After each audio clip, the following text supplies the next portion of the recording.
Hi my dear students, చూడండి ఇందాక video కొంచెం కట్ అయింది. b equal to mu not I by 2r వచ్చింది మనకి. ఓకేనా, b equal to mu not I by 2r వచ్చింది. కాబట్టి దీంట్లో మనకి ఓన్లీ ఒక సర్కిల్ తీసుకున్నాం మనం ఇప్పటి వరకు. అంటే ఓన్లీ వన్ సర్కిల్ తీసుకున్నప్పుడు సర్క్యులర్ లూప్స్ దీనికి ఫార్ములా ఇది. అలా కాకుండా మనకి నెంబర్ ఆఫ్ టర్న్స్ తీసుకున్నాం అనుకోండి, n అనే నెంబర్ ఆఫ్ టర్న్స్ తీసుకున్నప్పుడు మనకి అయస్కాంత ప్రేరణ మ్యాగ్నెటిక్ ఇండక్షన్ కి ఫార్ములా క్యాలిక్యులేట్ చేయడానికి ఏమవుతుందంటే b is equal to mu not I into N by 2r. Mu not I into N by 2r.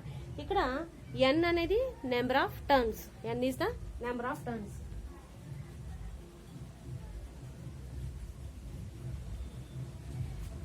n equal to number of turns. ఓకేనండి, మీకు magnetic induction calculate చేయమంటే కనుక ఈ విధంగా మీరు ఫార్ములా వేసి మొత్తం ఇదంతా చేస్తే క్యాలిక్యులేషన్ అవుతుంది. అయస్కాంత ప్రేరణ. ఓకేనండి, అర్థమైంది కదా. ఇంటిగ్రల్ డీబీ ఇంటిగ్రేషన్ చేస్తాం మనం. ఇంటిగ్రేషన్ చేసినప్పుడు ఏమైంది, integral dB is equal to integration of mu not I by I dl sine theta by I dl by r square. ఓకేనా, ఓన్లీ డిఎల్ మాత్రమే ఇంటిగ్రేషన్ చేస్తాం మనం. ఓన్లీ డిఎల్ మాత్రం ఇంటిగ్రేషన్ చేసినప్పుడు ఏమైంది మనకి, mu not I by 4π into r square. R square అనేది constant, 4πr square అనేది ఓన్లీ ఇంటిగ్రల్ డిఎల్ చేస్తాం. ఇంటిగ్రల్ అనేది ఏం చెప్పాం మనం, తీసుకున్న సర్కిల్ యొక్క సర్కంఫరెన్స్. ఆ సర్కంఫరెన్స్ అనేది ఏంటి, ఫార్ములా మనకి చుట్టుకొలత 2πr. కాబట్టి 2πr అని చెప్పేసి వేస్తే కనుక 2π 4π 2 టైమ్స్ క్యాన్సిల్ అవుతుంది. ఇంకేముంది, ఇంకా ఆర్ స్క్వేర్. ఓకేనా, 1 టైం క్యాన్సిల్ అవుతుంది. కాబట్టి mu naught I by 2r ఉంది. ఓకేనండి, మనం ఇక్కడ ఒక సర్కిల్ మాత్రమే తీసుకున్నాం. అలా కాకుండా నెంబర్ ఆఫ్ టర్న్స్ తీసుకుంటే కనుక మనకి అక్కడ స్మాల్ n అనేది యాడ్ అవుతుంది. ఓకేనా, స్మాల్ n అనేది ఏమవుతుందండి, యాడ్ అవుతుంది. కాబట్టి అది mu nought into I N by 2r అవుతుంది. ఓకేనండి, నెక్స్ట్ ఇది 4 మార్క్స్కి చాలా ఇంపార్టెంట్. నెక్స్ట్ ఇంకొకటి ఉంది, అది కూడా 4 మార్క్స్కి చాలా చాలా చాలా ఇంపార్టెంట్ అండి. అది కూడా చెప్తాను, చూడండి ఒకసారి.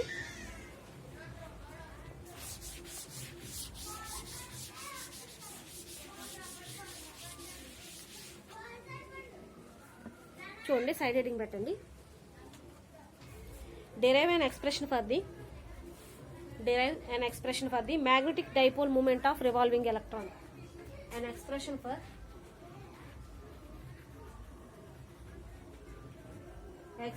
the magnetic dipole moment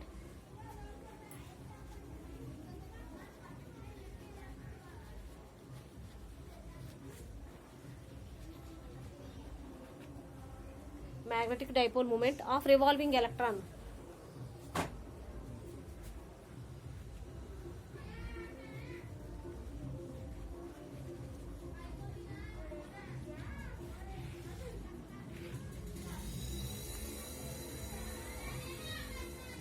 four marks చాలా ఇంపార్టెంట్ అండి. ఈ లెసన్ నుంచి అడిగే ఇంపార్టెంట్ క్వశ్చన్ ఇది. ఓకేనా, చూడండి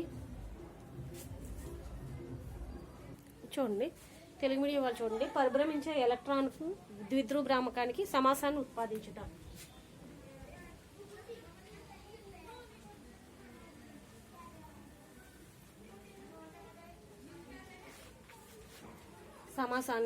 ఉత్పాదించుట. ఓకేనండి, చూడండి దీంట్లో ఏం చేస్తామంటే ఇప్పుడు ఏమంటున్నాం మనం, expression for the magnetic dipole moment of revolving electron అంటే చుట్టూ తిరుగుతూ ఉండే ఎలక్ట్రాన్ యొక్క డైపోల్ మూమెంట్ కాలిక్యులేట్ చేయడం. ఓకేనండి, దీంట్లో ఏం చేస్తామంటే మనం చూడండి, దీంట్లో ఫ్రీక్వెన్సీ కాలిక్యులేట్ చేయాలి ఫస్ట్. ఫ్రీక్వెన్సీ ఎలా వస్తుందంటే మనకి ఫ్రీక్వెన్సీ కాలిక్యులేట్ చేస్తామండి. ఫ్రీక్వెన్సీ ఎలా వస్తుందంటే మనకి ఫ్రీక్వెన్సీ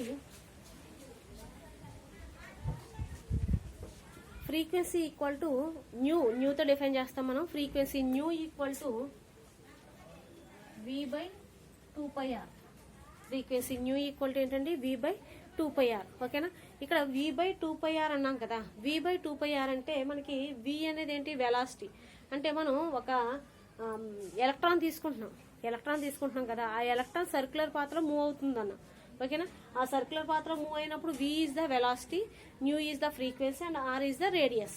ఓకేనా, ఈ విధంగా తీసుకుంటాం. ఇది ఎలా వస్తుందంటే మనకి టైం పీరియడ్ t కాలిక్యులేట్ చేస్తాం, దాని నుంచి వస్తుంది. Time period t equal to 1/న్యూ కదా. అంటే దీనికంటే ముందు ఏంటంటే t ఈక్వల్ టు 1/న్యూ. 1/న్యూ అంటే ఏమైంది, దాని నుంచి న్యూ ఈక్వల్ టు 1/t. ఓకేనా.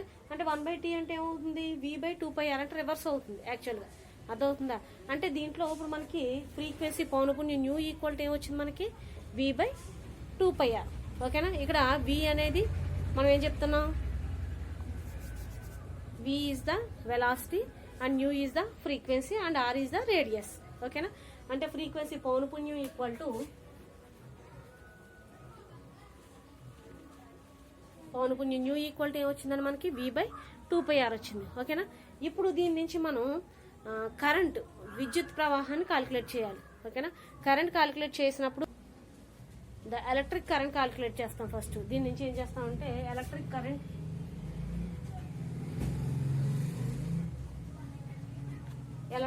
కరెంట్ విద్యుత్ ప్రవాహం. ఓకేనా.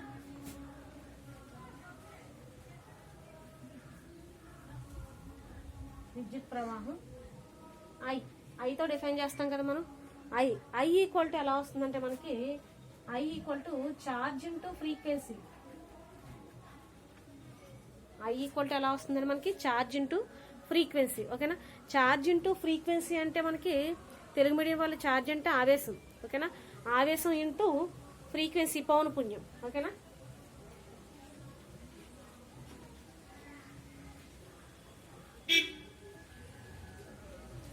ఆవేశం ఇంటూ పౌనపుణ్యం. ఛార్జ్ ఆవేశాన్ని మనం ఈతో డిఫైన్ చేస్తాం కదా. అంటే ఈ ఇంటూ ఫ్రీక్వెన్సీ పైన వచ్చింది మనకు ఫ్రీక్వెన్సీ న్యూ ఈక్వల్ టు ఏంటి, v/2πr కదా, అది రాస్తాం. Equal to v/2πr. ఓకేనా. ఇది ఛార్జ్ మనకి వచ్చింది. నెక్స్ట్ దీని నుంచి ఏం కాలిక్యులేట్ చేస్తామంటే డైపోల్ మూమెంట్ కాలిక్యులేట్ చేయాలి కదా మనం. డైపోల్ మూమెంట్ ఎలా వస్తుందంటే డైపోల్ మూమెంట్ ద్విధ్రువ భ్రామకం, తెలుగు మీడియం వాళ్ళు ద్విధ్రువ భ్రామకం.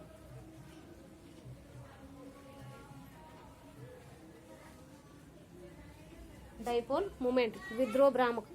డైపోల్ మూమెంట్ ద్విధ్రువ భ్రామకం ఈక్వల్ టు ఏంటంటే మనకి ఎంతో డిఫైన్ చేసుకుంటాం మనం. దాంతో డిఫైన్ చేసుకుంటాం dipole moment m equal to I into a. M equal to ఏంటంటే formula I into a. I అంటే ఏంటి, కరెంట్, దీంట్లో ప్రవహించే విద్యుత్తు. ఏ అనేది ఏంటి, వైశాల్యం. ఓకేనా. ఏ అనేది ఏం తీసుకుంటాం, మొత్తం వైశాల్యం. అంటే ఏమవుతుంది ఐ ఇంటూ ఏ. ఐ అనేది ఏమొచ్చింది మనకి పైన ఈ ఇంటూ v/2πr వచ్చింది కదా. ఐ ఈక్వల్ టు ఏమొచ్చింది మనకి ఈ ఇంటూ v/2πr ఇంటూ ఏ అంటే πr స్క్వేర్. మనకి ఈ ఇంటూ v/2πr. ఏ అనేది ఏంటి, వైశాల్యం. πr square area of the circle. Area of the circle formula ఏంటి మనకి πr స్క్వేర్ కదా. So area is equal to ఏం రాసుకుంటాం మనం, πr స్క్వేర్ రాసుకుంటాం ఏ ప్లేస్లో. అంటే మనకి ఏమొచ్చింది ఈ v/2πr ఇంటూ πr స్క్వేర్ వచ్చింది. క్యాన్సిల్ చేసుకున్నాం అనుకోండి ఏమవుతుంది, ఇప్పుడు మనకి పై క్యాన్సిల్ అవుతుంది. అలాగే ఆరో స్క్వేర్ పై అంటే పైన ఏముంది ఇంకా ఈవి, ఇంకొక ఆర్ ఉంది, ఈవీఆర్/2. ఈవీఆర్/2 ఉంది. అంటే ఎం ఈక్వల్ టు ఏమొచ్చింది మనకి ఈవీఆర్/2. ఓకేనా. ఈవీఆర్/2 చూడండి ఒకసారి. మనకి expression for the magnetic dipole moment of revolving electron. ఓకేనా. చుట్టూ తిరుగుతూ ఉండే ఎలక్ట్రాన్ యొక్క డైపోల్ మూమెంట్ క్యాలిక్యులేట్ చేయడం. ఓకేనా. చూడండి, పరిభ్రమించే ఎలక్ట్రాన్ ద్విధ్రువ భ్రామకానికి సమాసాన్ని ఉత్పాదించుట. చుట్టూ పరిభ్రమిస్తూ ఉంటుంది, దాని యొక్క ద్విధ్రువ భ్రామకానికి సమాసాన్ని ఉత్పాదించుట. దీంట్లో ఏం చేస్తామంటే మనం ఆర్ అనేది రేడియస్, వ్యాసార్థం అని. R is the radius. R అనేది రేడియస్, వ్యాసార్థం. V is the velocity.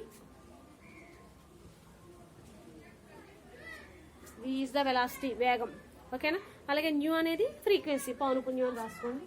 New is the frequency, పౌనపుణ్యం. అయితే మనకి ఫ్రీక్వెన్సీ కాలిక్యులేట్ చేయడానికి ఫార్ములా ఏంటండి, nu is equal to v/2πr. అంటే v/2πr అయింది పౌనపుణ్యం. దాని నుంచి మనం ఏం కాలిక్యులేట్ చేస్తాం, మళ్ళీ కరెంట్, ఎలక్ట్రిక్ కరెంట్, విద్యుత్ ప్రవాహం. Electric current I equal to formula ఏంటంటే ఛార్జ్ ఇంటూ ఫ్రీక్వెన్సీ. ఓకేనా. ఛార్జ్ ఆవేశం ఇంటూ పౌనపుణ్యం. ఛార్జ్ని దేంతో డిఫైన్ చేసుకుంటాం, ఈతో డిఫైన్ చేసుకుంటాం. ఈ ఇంటూ ఫ్రీక్వెన్సీ, పౌనపుణ్యం ఈక్వల్ ఏంటండి v/2πr. పైన వచ్చింది కదా ఆల్రెడీ, అది సబ్స్టిట్యూట్ చేసుకున్నాం. దీని నుంచి మనం కాలిక్యులేట్ చేయవలసింది ఏంటంటే ఎలక్ట్రిక్ డైపోల్ మూమెంట్ ద్విధ్రువ భ్రామకం. ఎం ఈక్వల్ టు ఏమొచ్చింది మనకి, m is equal to I into a. I అనేది ఏంటి, దాంట్లో ప్రవహించే విద్యుత్ కరెంట్. అలాగే ఏ అనేది ఏంటి, మనం తీసుకున్న సర్కిల్, అంటే సర్క్యులర్ షేప్లో మనకు రొటేట్ అవుతూ ఉంటున్నాను ఎలక్ట్రాన్ అనేది. సో దాని యొక్క ఆవేశం, ఐ ఇంటూ ఏరియా, దాని యొక్క ఆ సర్కిల్ యొక్క ఏరియా. ఓకేనా. ఐ అనేది ఏంటండి ఆవేశం, అలాగే ఏ అనేది వైశాల్యం. ఐ అనేది మనకు పై ఈక్వేషన్ నుంచి వచ్చింది. ఐ ఈక్వల్ టు ఏమొచ్చింది, ఈ ఇంటూ వి బై 2πr వచ్చింది. ఈ ఇంటూ వి బై 2πr తీసుకుని ఏ అనేది ఏంటి సర్కిల్ షేప్లో రొటేట్ అవుతూ ఉందన్నాం కాబట్టి దాని యొక్క సర్కంఫరెన్స్, దాని యొక్క ఏరియా వైశాల్యం ఏమవుతుంది మనకి πr² కదా ఫార్ములా. అంటే ఏమవుతుంది మనకి ఈ into V by 2πr into πr² అయ్యింది. ఓకేనా.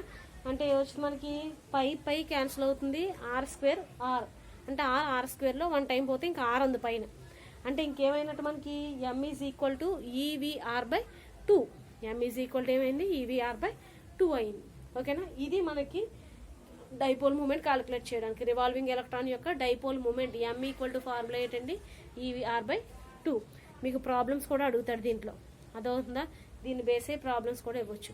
కానీ 4 మార్క్స్కి చాలా చాలా చాలా ఇంపార్టెంట్ అండి ఈ క్వశ్చన్. ఓకేనా. కాబట్టి కంపల్సరీ అందరూ కూడా ఏమీ లేదు దీంట్లో. మనం ఏం చేస్తాం, ఆర్ అనేది రేడియస్, వి అనేది వెలాసిటీ, న్యూ అనేది ఫ్రీక్వెన్సీ మనకు తెలిసిందే, అది రాస్తాం. దాని నుంచి ఫ్రీక్వెన్సీ క్యాలిక్యులేట్ చేస్తాం. Frequency nu equal to v by 2πr అని రాస్తాం.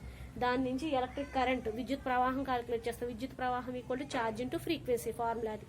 ఓకేనా. ఛార్జ్ ఇంటూ ఫ్రీక్వెన్సీ, ఛార్జ్ అనేది ఈ, ఫ్రీక్వెన్సీ అనేది వి బై 2πr పైన వచ్చింది. దాని నుంచి మనకు కావాల్సింది ఏంటి ఎలక్ట్రిక్ డైపోల్ మూమెంట్ని క్యాలిక్యులేట్ చేస్తాం. Electric dipole moment equal to m equal to I into a. ఓకేనా. ఐ అనేది ఏంటి పైన ఆల్రెడీ ఉంది, ఇంటూ వి బై 2πr అని ఏని క్యాలిక్యులేట్ చేసుకుంటాం. ఓకేనండి. చాలా సింపుల్, ఒక 3 స్టెప్స్లో.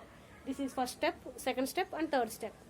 ఓకేనండి. 4 మార్క్స్ చాలా ఇంపార్టెంట్ అండ్ ప్రాబ్లమ్స్ కూడా ఉన్నాయి. మనం నెక్స్ట్ క్లాస్లో డిస్కస్ చేద్దాం ప్రాబ్లమ్స్ గురించి. ఓకేనండి. అర్థమైంది కదా. నేను ఇంతకు ముందు చెప్పిన టాపిక్ అలాగే ఈ టాపిక్ కూడా నాకు అసైన్మెంట్ రాసి సబ్మిట్ చేయండి. ఓకేనా. అందరూ రాయండి. కాలేజ్ తొందరలోనే రీఓపెన్ అవుతుంది కాబట్టి మెటీరియల్స్ అందరూ కూడా తీసుకోండి. నెక్స్ట్ అలాగే అప్ టు లాస్ట్ టాపిక్, ఏదైతే లాస్ట్ టాపిక్ వరకు వచ్చామో అంతవరకు మీరు రన్నింగ్ నోట్స్ అనేది కంపల్సరీ ఉండాలి అందరి దగ్గర. అర్థమైందండి. అందరూ కూడా నాకు అసైన్మెంట్ రాసి సబ్మిట్ చేయండి. ఓకేనా. ఏమైనా డౌట్స్ ఉంటే కనుక కాల్ చేసి అడగండి, క్లారిఫై చేస్తాను. ఓకేనండి. ఏదంటే వాట్సాప్ చేసినా కూడా నేను చూసుకుంటాను. ఓకేనండి. రిప్లై ఇస్తాను. చూడండి, ఏమన్నా అర్థం కాకపోతే కనుక అడగండి. ఓకేనా. Thank you all of you.